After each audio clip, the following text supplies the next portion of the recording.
Hey guys, how are you doing today? It's been so long since I put out an IGTV for you. I'm Dave Glazer, the host of the BBR podcast, and I wanted to begin today with just saying a huge thank you for all of what 2019 has brought to the podcast, with your guest referrals, with your questions that you reach out to us via Instagram, Facebook, or email. We really appreciate researching and answering those questions for you. Hopefully we get back to you ASAP when those come across. We've had a huge year of personal growth for me, and I owe that to you guys, to our guests who show up, to our real-life daters that we interview on the podcast. I just have to say a huge thank you to everyone who has been by my side with me along on this journey to authenticity through authentic dating in Denver. And I just want to give a huge shout out to you guys, because without you, I wouldn't have the enthusiasm to do this podcast from week to week to week. So in the last 18 months, I've discovered a few common themes and a common thread amongst our listeners. And one of those things is having a fear of rejection. And next Monday's episode with Tammy Kikefer, she's a local counselor here in Denver. She's very intelligent, well-spoken, and you are going to enjoy next Monday's episode. What I want to share with you guys is that there are going to be some advancements and some changes and some developments in next season. Season 4 is coming up. It starts at the beginning of January, where we are going to invite one of my best friends of all time. Shell's Got Guts on Instagram, if you haven't started following her yet. She is one of my best friends, and she is going to come share her passionate story and raise awareness for IBD through her ulcerative colitis. So I cannot wait to debut that episode on January 6th. That will be the first episode in the new year. 2020 is right around the corner. Why I bring up that fear of rejection, that's a common theme amongst our audience and amongst our expert guests, who, when I ask them what is holding people back in their relationships, that's the number one answer that I get from our audience and our expert guests. So I want to appreciate you guys for your vulnerability and your transparency there, because I've recently gone through a period where I have feared rejection as well. So you guys know that I've been single for about 2 years. Actually, my 2-year single anniversary was on December 3rd. I remember that because it's my sister's birthday, and that's one heck of a way to spend your sister's birthday, is going through a breakup. So officially 2 years single. Yes, I've had a couple of maybe 3 2-month-long situationships, entanglements, whatever you want to call them, in that time period, where I learned so much about myself through others. And what I've uncovered is another pattern in my own existence here. And that's what the podcast is here to help us solve, is identifying what patterns you guys have in your relationships, whether that's fear of rejection, like me, fear of vulnerability, understanding that that's my greatest strength as well as my greatest weakness. So I had to look at these 3 2-month-long relationships and really come up with what pattern was coming up in my world. And that was definitely fear of rejection.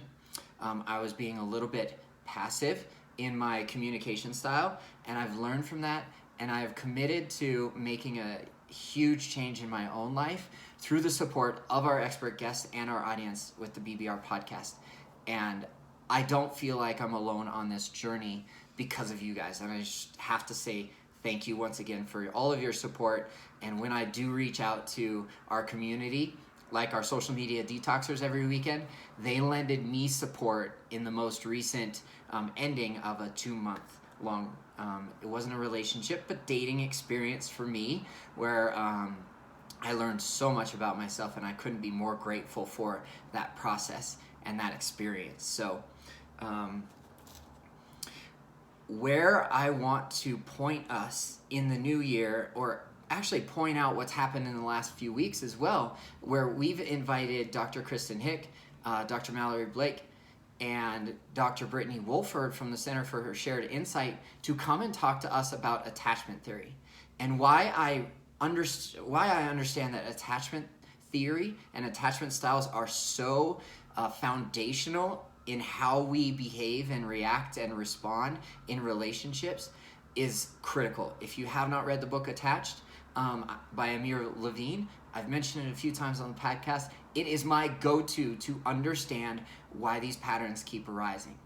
And from me, in my perspective, as a fearful avoidant attachment style, it's like the worst one that you can have. Anyways, no judgment whatsoever on that. I do not mean to place judgment there. That was a little self-deprecating humor there from me.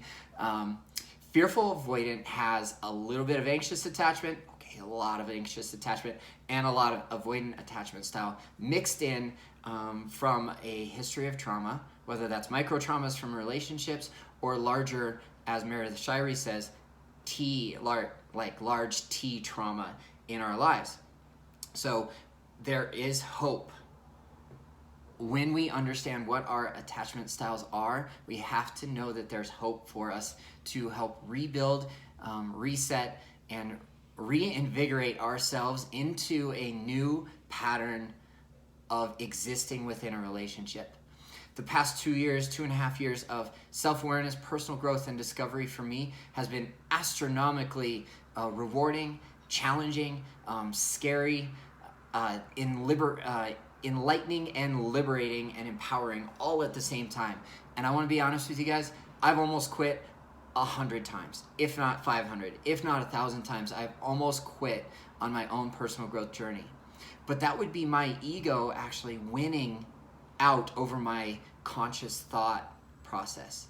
And I understood that if I quit, then that old person who I was would win, and then I would revert back to all of these old patterns. So what I've chosen to do since interviewing Thomas Suski in episode titled Finding the One is actually work with him as my coach weekly for the past 12 weeks. And today I wanted to bring up what I've learned over the last 3 months of working with Thomas, who is an NLP practitioner, neuro-linguistic programming, as well as a hypnotherapist. We tend to direct my coaching in the NLP direction with timeline therapy, timeline work, and it has been game-changing for me.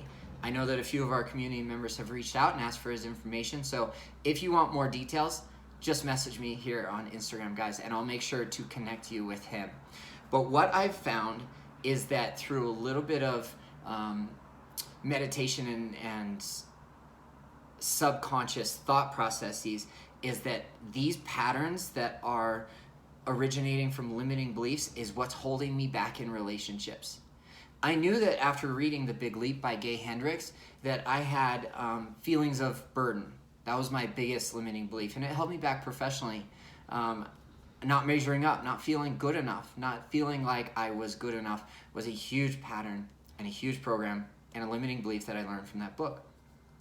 Even fear of outshining my family members was brought to the surface for me after I read that book, but I didn't know what the solution was to actually eliminate these programs from working subconsciously for me, and that's what Thomas and I have been working on. So even after week 1, even after our first session, I could note a change in myself, in the way that I thought about myself, in the way that I felt about myself, and what came out of it was beautiful.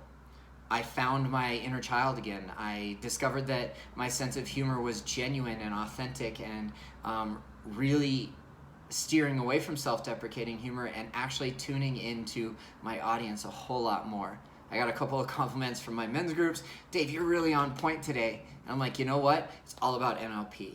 NLP has erased these programs to allow me to expand my conscious thought and to arrive and progress towards where I want to be. So a huge shout out to Thomas.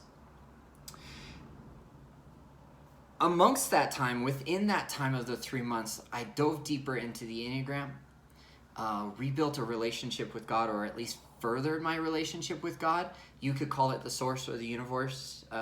We have a spiritual component to our podcast, and I wanted to invite all types of spirituality to join in this conversation. What I learned from the Enneagram is that I've learned to stand up for what I need and what I want. And that is the most important limiting belief and program that I had to get rid of. in the time I worked with Thomas over the last 12 weeks. So I'm going to wrap it up here, guys, because I'm creeping up on 10 minutes. But thank you so very much for all of your support. I love you all so much. Tune into the podcast, subscribe, rate, and review.